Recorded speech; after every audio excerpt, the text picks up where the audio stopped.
Бисмиллахиррахманиррахим. Ассаламу алейкум, урматтуу туугандар. Бардыңыздарга Алланын рахматы, райымы, мээрими тынчтык болсун.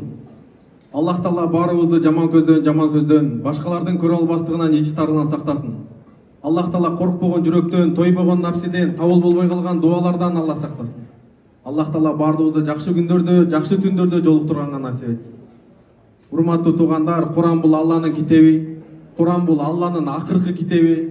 Ошол Куранда айтат, биз бир тууган болуш үчүн бардыгыбыз нарындан же таластан, оштон болушу шарт эмес. Иман келтиргендердин бардыгы бир тууган дейт. Бардык бир туугандар менен ушул жерде жүз көрүшүп отурганыбызда, амандыкта, мекенибиз тынчтыкта отурганыбызда кубанычтабыз. Мына жакта агаларыбыз, күрөшкө салым кошкон агаларыбыздын баарын көрүп кубанычтабыз. Биздин пайгамбар пайгамбарлардын пайгамбары, биздин пайгамбар акыркы пайгамбар. Пайгамбарыбыздын мубарак хадиси бар: бир дагы адам бейишке келбейт имандуу болмоюнча, бир дагы адам имандуу боло албайт бири-бирин жакшы көрмөйүнчө дейт. Бардыгыбыз алыстан сапардан ат артып келдик. Атайын жоламан сенин тоюңду, сени куттуктап коелу деп чын жүрөктөн жакшы көрөбүз. Аллах Таала жашооңо, өмүрүңө береке берсин. Айтайын деген бир эки сөз бар. Жакшы бир акын айткан экен: көңүлүмдү алсаң, өмүрүмдү бергенге дайын элем. Эми өмүрүмдү берсем дагы көңүлүңдү ала албайсың депчи. Бул жашоодо бардыгынан көңүл өйдө турат экен. Буга пайгамбарыбыз дагы айткан экен. Биз бардыгыбыз армандаган Кабага барабыз. Бардыгыбыз Кабаны айланабыз. Ошо Кабаны карап туруп айткан экен: Каба, сен кандай жыттуусуң, сен кандай бийиксиң. Бүткүл мусулмандын баары келип сага келгенди армандайт. Бирок сага караганда бир мусулмандын каны, жаны, аброю анын көңүлү өйдө турат экен деген. Ошон үчүн бул жашоодо, арзыбаган жашоодо кайнененин көңүлүн оорутпай, атанын көңүлүн оорутпай, экөөң бири-биринин көңүлүн оорутпай жашасаң эле, Кудай буйруса бактылуу болот кезиң. Мынакей бизнесмендер менен спортсмендердин жашоосу бир эле болот. Бир күн үйдө болсо 5 күн талаада. Албетте талаада жүргөндүн максаты өзүңдүн үй бүлөңдү чырайлуу кылып багыш. Ошол кезде колдой турган, кандай Манас атаны Каникей колдогон болсо, кандай Алымбек татканы Курманжан татка колдогон болсо, жада калса ушундай китептерде келет. Пайгамбарыбыз дагы пайгамбар болгондо тоодон Жабрейил бериште келип кучактаганда, пайгамбарыбыз үйгө коркуп келгенде, пайгамбарыбыздын артында Хадича энебиз дух берип турган дейт. Сен ата-энеңе кыянаттык кылбайсың, сен элиңе, жериңе жакшы мамиле кыласың, сен балдарыңа кыянаттык кылбайсың, сен акыйкатта пайгамбар болдуң деп. Пайгамбарыбыз коруп калганда, пайгамбарыбызга дух берип турган аял болгон дейт. Эми күрөштө ар кандай болуп калат, адам утулуп калат, кээде кайып келип калат. Бирок ошондо сен жылуу сөз уккуң келет, мотивация уккуң келет.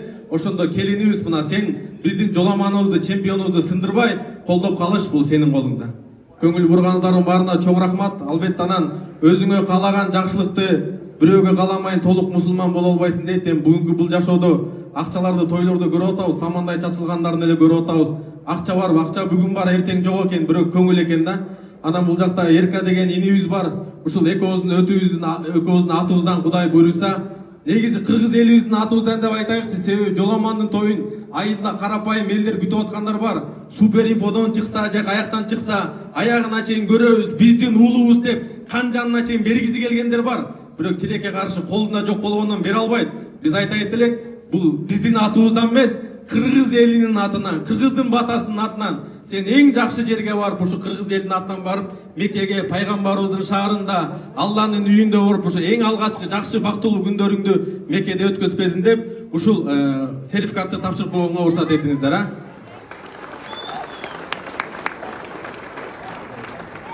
Анан бул жакта дагы эми сертификаттар көп экен, айтып коюңуз деп атат. Биякта дагы Жамболот деген инибиздер бар.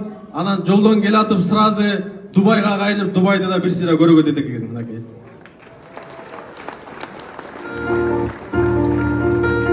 Чоң рахмат машина.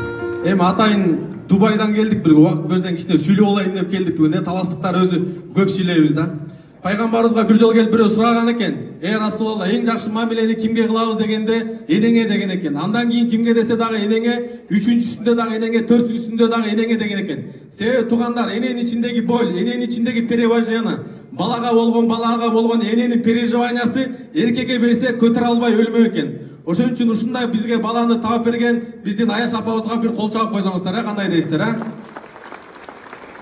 Андан кийин ыраазычылыкты ушу күрөш федерациясына билгисим келет. Бул жакта мына Мелис агайыбыз, бул жакта Салымбеков агайыбыз бардыгы күрөшкө, негизи күрөшкө салым кошуш Семьяңа кандай сарптасаң ошондой эле сарпташ керек да. Бул федерация чын айтканда акча деле бөлүнбөйт. Өмүрүңдү сен, күчүңдү, нервиңди бардыгын ошого сайыш керек да. Ошон үчүн мына канча жылдан бери үй берип келаткандарын көрөбүз, квартира берип келгандарын көрөбүз, күнү түнү үй бүлөсүн таштап кызмат кылып жүргандарын көрөбүз. Мына Мелис агайдагы федерацияны жакында тапшырып кетип атат.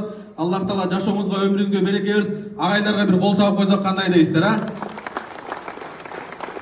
Андан кийин Азамат бул жакта жакшы кино тарты, чынын айтты, жашоо бул күрөш депчи. Буга чейин эми сен каршылаштар менен күрөшпесең, жашоо менен күрөшкөнгө туура келет. Бирок ушундай жашоодо адамды спортсмен кылып тарбиялаш бул оңой эле экен. Спортсмен кылып, күчтүү кылып тарбиялаш. Бирок адамды адам кылып тарбиялаш кыйын экен. Ошон үчүн Чыңгыз Айтматов атабыз айткан экен, адамга кыйын күн сайын адам болуу депчи.